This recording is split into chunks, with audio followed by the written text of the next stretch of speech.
曾经幻想过自己能成为一个英雄，拥有特殊的能力，可是这些只能想想而已，根本不可能实现。后来逐渐意识到，不一定是拥有超能力的人才叫英雄，所谓的英雄是依据个人的心理正与邪，哪怕你只是一个普通人，你都有能力帮助到别人。如果我们人类的大脑使用量超出正常使用范围，又会成为怎样的一种情况？今天就让阿姐说电影，带你进入超级大脑的世界。故事一开始是一片杀戮，所有的孩童一夜间被抹杀，唯独一个8岁的女孩逃脱和一名满身是血的男孩。白博士直言，若是没有药剂，过不了多久女孩就会爆体而亡。女孩跑到一个间僻静的牧场，因为疲累和身上的伤过重，就晕倒在附近。这时牧场大叔正在喂牛，忽然发现了重伤倒地的小女孩，他赶忙将女孩抱起，冲进屋内，叫来医生救治小女孩。由于牧场夫妇一直渴望有个孩子，于是乎就决定收养小女孩。他们完全不知道自己所收养的女孩其实是一名顶尖的改造人，她的能力不仅限于此，脑力根本超乎常人的范围。医生直言孩子没有什么大碍，但是记忆出现了问题，失忆了。牧场夫妇就给小女孩取名为紫允，细心呵护她，给予她教育和爱。随着时间的推移，女孩终于长成亭亭玉立的少女，原本10年前就应该寂灭的魔女，却奇迹般的生存了下来，不但顺利的长大，还非常的乖巧懂事和孝顺。不止如此，她的成绩优异，是全校的第1名。紫允见养父母因为年事已高，身体状况不太好，就主动驾着货车去镇上购买饲料。尽管法定驾车年龄不符，警局局长却因为多年的交情，对他的行为睁一只眼闭一只眼。只是家里虽然有紫允的帮忙，生活上还是日渐艰辛，牛价一直下跌，没赚到钱不止，就连饲料也都买不起了。养母因为年迈患有老人痴呆症，光是治疗的费用就是一大笔钱。不但如此，她自己也患有头痛的毛病，根本不敢跟养父母说。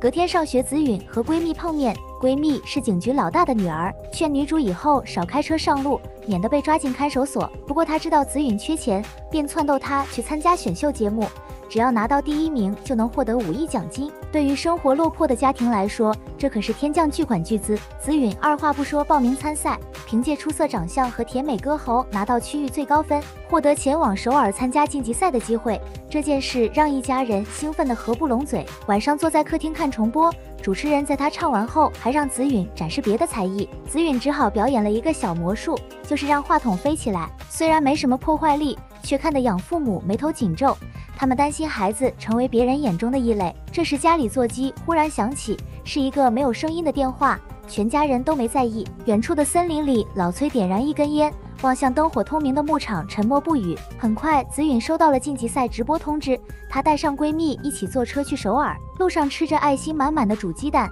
漂亮脸蛋都鼓成了包子，惹得对面帅哥笑出了声。帅哥其实是当年那个男孩贵哥，他不仅抢了紫允的鸡蛋，还阴阳怪气地说，多年不见魔女小姐，你就有名字了，这比编号要好听多了。但紫允听后无动于衷，神情里透露着茫然和不解。贵哥觉得他在装傻，一巴掌往紫允脸上扇过去，可这一巴掌仅仅停在紫允的脸庞，没有真的打下去，还没碰到脸，紫允就哭了。闺蜜赶紧高喊谩骂贵哥，引起旁人围观。贵哥不想节外生枝，只好拍屁股走人，但他的心情超级不爽，在半途单手掐毙一个撞到他的人，还将尸体扔出了列车。紫允2人顺利抵达首尔，刚好赶上直播现场，不出意外轻松进席。然而他拿了头衔，直播过程却被白博士和老崔看见，确认眼前的唱跳女孩就是魔女。紫允和闺蜜还陷在巨大的喜悦中，但还没走出大楼，紫允就头疼欲裂，跑到厕所独自忍受。原来她现在差不多病入膏肓了，这头疼病是有办法医治，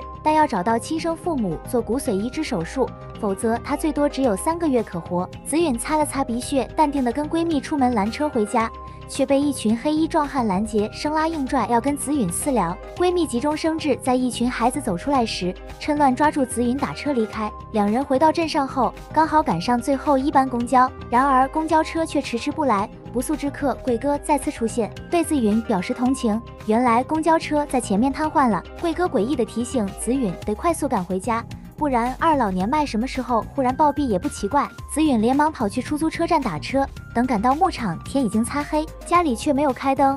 难道二老已经遇害了吗？他带着忐忑不安的心开门进去，却见养父和警长坐在客厅下棋。原来家里只是停电了，之前贵哥确实带人来过，但因不想惊扰警察，便没有动手。而且贵哥那群人是白博士的手下，他们只想回收魔女，不像老崔要赶尽杀绝。白博士找老崔吃鸿门宴，让对方休息休息，用公款去欧洲旅游回来，还能安排他进总公司任职。老崔却不领情，还劝白博士认清现实，魔女就是个怪物，没人能控制她。两人谁也说服不了谁，聊了半天不欢而散。老崔转头跟一个领导汇报情况，有2名参与过项目的研究员遇害，这不在计划当中。老崔做过调查，发现是贵哥那群人所为，那群人全都是总部调来的，显然没把他们放在眼里。领导支持老崔的决定，那就杀死魔女，还要把她的脑拿回来研究。毕竟老崔这批人是第一批改造人，副作用相当明显，手臂已经乌漆嘛黑，再不救就废了。这天晚上，闺蜜照常到紫允家蹭饭。没想到养母病情加重，不认识2个女娃了，还一直跟老公说担心紫允的状况。孩子小时候总是裁剪报纸人物，还搜集孤儿院情报，似乎是想找到亲生父母。这里其实是个伏笔，众人心事重重，提早睡下。紫允半夜头疼欲裂，好不容易熬过去，惊觉家里进了贼，刚开门出去就被一把枪顶住脑壳。上厕所的闺蜜还被人用刀挟持，周围站着几个彪形大汉，猥琐的壮汉指着脸上疤痕打招呼：“小魔女，咱又见面了。”正是几天前在首尔遇见的那群黑衣人。紫允吓得瑟瑟发抖，直呼他们认错人了，他不是他们要找的孩子。壮汉不依不饶，让他证明，并命令手下用刀划伤闺蜜脖子。看着闺蜜受伤流血，紫允压抑不住本能反抗，3两下解决。彪形大汉不到几秒的时间就全军覆没，本想逃跑的大汉却被紫允一枪击毙。冷静下来的紫允惊觉自己双手沾满鲜血，她丢掉手中的枪，惶恐地看向闺蜜。被这一幕吓傻的闺蜜瑟瑟发抖，不由自主的一面退后一面摇头。这时在暗处看完全过程的贵哥赞叹不已，为紫允的表演鼓起了掌，并问紫允现在想起自己是谁了吗？然而紫允还是一脸茫然。贵哥觉得她在演戏，就问闺蜜她最近是不是很怪，每天不是干农活就是在你身边混，你看到她学习了吗？没时间学习，每年还能名列前茅，画画、唱歌、外语演技信手拈来，就算是天才也做不到。年纪轻轻如此全能，闺蜜慌忙掩饰没有古怪，一句话噎得贵哥无言以对，只能拿出最后绝招，要是紫允不跟他们走，二老就会有性命危险。为了家人安危，也为了找回记忆，紫允最终选择了离开。老崔没联系上壮汉，猜到白博士他们抢先一步，于是召集剩余下属去抢人，而紫允坐上了贵哥的车。贵哥还是觉得魔女没失忆，赞叹她挑选家人的眼光。牧场夫妻俩都是设计师，曾经目睹儿孙去世，遇到满身血的他肯定不忍心抛弃自己。面对贵哥的推理，紫允没有搭腔承认，任由他们将自己带往实验室，锁在一间四处都有监控的房间。白博士看着无措的魔女，觉得大局还在掌控中，魔女一定失忆了，不然也不会躲藏10年后跑去参加节目暴露自己的位置。于是命令下属给魔女打针，让她恢复记忆。魔女果然想起了一切。白博士开始自说自话，原本他是脑科专家，一门心思研究改造人，起初改变人类的大脑，而老崔那批人就是第1代作品。后来不满足于现状，从基因开始着手实验，白博士造出了更多拥有超能力的孩子。第2代作品不仅体术强悍，还能用圆珠笔杀死数条大狼狗，更会使用念力操控物体，而魔女就是各种技能中的翘楚。上层领导觉得这种能力无法控制，开始畏惧第2代改造人，并开始了大清洗计划。没曾想魔女实在太厉害了，在层层包围中还能逃出升天，但不论哪种改造人都会有后遗症。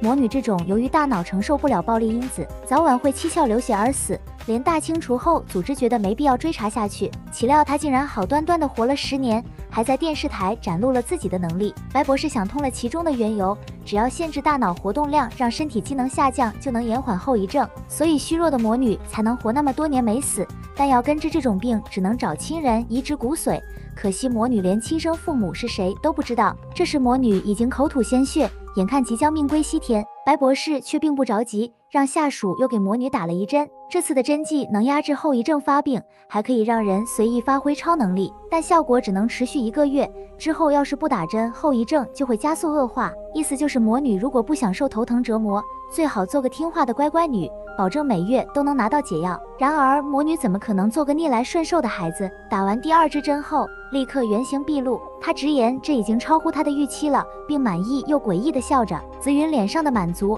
让白博士看得一愣一愣的。贵哥此时惊觉不妙，立即赶往现场。只见魔女的速度极快，用念力破坏设备，手铐对他而言就像一个笑话。在众人慌乱的时候，他直接撂倒一旁的守卫。紫允拿起守卫的枪，射向前方的镜面玻璃。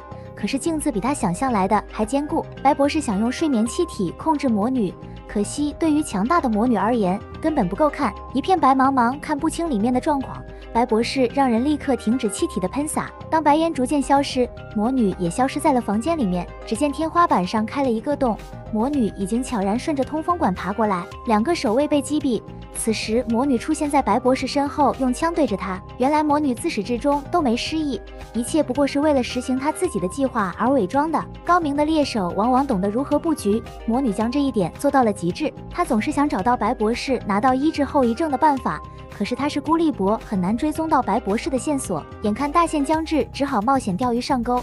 这就是他上电视台在人前露面的原因。在魔女威胁白博士交出更多解药时，老崔已经带人闯入实验室，跟贵哥等人狭路相逢。但第一代怎么能跟第二代比呢？转眼就被杀个干净，唯独有掩护的老崔活了下来。魔女那边拖着白博士去取药，被赶来的贵哥打得措手不及。贵哥好歹在实验室深度训练过，自问能力不输于魔女，结果刚放几句狠话就被魔女打得毫无还手之力。两人果然不是一个级别的。贵哥就算不想承认，却没有实力反驳。要不是老崔也赶来偷袭，贵哥可能命丧当场。白博士临场结盟，指挥老崔杀死魔女和贵哥。不曾想老崔很早就心生不满，将白博士击毙。此时贵哥的手下双刀女忽然袭击老崔，老崔3-5下就将他打趴。但是老崔还是低估了魔女的恢复能力，魔女脸上天真的笑容差一点就忘记老崔的存在了。只见魔女3-2下就制住老崔，她的轻率导致自己丢了性命。只见魔女手一拧老崔，直接没了生命气息。贵哥想给手下争取前后加工的时间，但是魔女早就已经洞悉了他们的策略。双刀女拿着刀直冲向魔女，却被魔女一掌抓住脸和头。魔女成全了双刀女的愿望，五指轻轻一挤，挤爆了双刀女的脸和头脑。魔女此时才发现双刀女的刀插进了她的腹部。就在这时，贵哥拿着枪指着魔女的头，可是任他怎么用力都无法扣下扳机。魔女转身拔出刀刃，在贵哥的腹部刺了进去。贵哥用尽全力让身体动起来，却被魔女扭断了手部的骨头。魔女速度极快，将刀刺向贵哥的心脏。贵哥瘫坐在地上，试图用嘴炮让魔女放弃生存。但是心有牵挂的魔女拿到药剂并不是为了自己，她绝对不允许自己放，也不能让自己放弃。她对准贵哥的头扣下扳机，结束这些，然后到地下室拿到剩下的药剂，回到医院。她交代父亲一定要给母亲注射来医治他的老人痴呆病症。看到满身是血的紫允，父亲竟然一点都不意外。他轻描淡写的让紫允早点回来，别让母亲担心。父亲回头就已经不见紫允的踪影。在和闺蜜告别后，紫允潇洒的离开。她想要找到根治后遗症的办法，才能安心的回到养父母身边，照顾他们到终老。魔女离开后，破坏了不少总部的基地。终于，她拿到了解药的秘方。魔女从中部的人口中得知白博士的妹妹知道自己的亲生父母是谁，于是她来到白博士妹妹的住所，想要找到解决根本的方法。白博士妹妹的身边也有一位能力不亚于魔女的改造人，她称自己为妈妈。明显可见，这位改造人与白博士妹妹的关系不一般。他让女子不要动手，因为他相信魔女并不会对自己不利。紫允是否能找到真正的根治办法呢？看完《魔女》这部电影后，看到了人性的恐怖和贪婪，还有执着和疯狂。为了达到目的不择手段，也没有了人类最基本的底线。生命在疯狂的狂热分子眼中成为了微不足道的一点尘埃。在研究室里，只有目的和命令，没有任何的怜悯和情感。反而历经残酷改造过程的魔女，比这些研究狂热者还相对的有情感。她虽然不知道自己的亲生父母也在残酷暴力的环境下长大，但是她对于养父母的关爱和孝顺，远远比那些研究院的人更有人性。人类也在为了突破极限的情况下，将无辜的生命推向危险的边缘。故事也反映出一个不平凡的人渴望追求平凡的生活和关爱。然而，改造人的副作用也是因为人类强行改变基因导致，从而让每一个改造人都有相同的缺陷。人类不是万物的主宰，更加会是生命的主宰。每一个生命都需要依据自然的结合，才能诞生新的生命。当人类跳过了这个步骤，就回去留下许多无法控制的难题。今天的解说就到这里，关注加点赞阿姐说电影的频道，好电影陆续带给你。我们下一期再见。记得关注再走哦。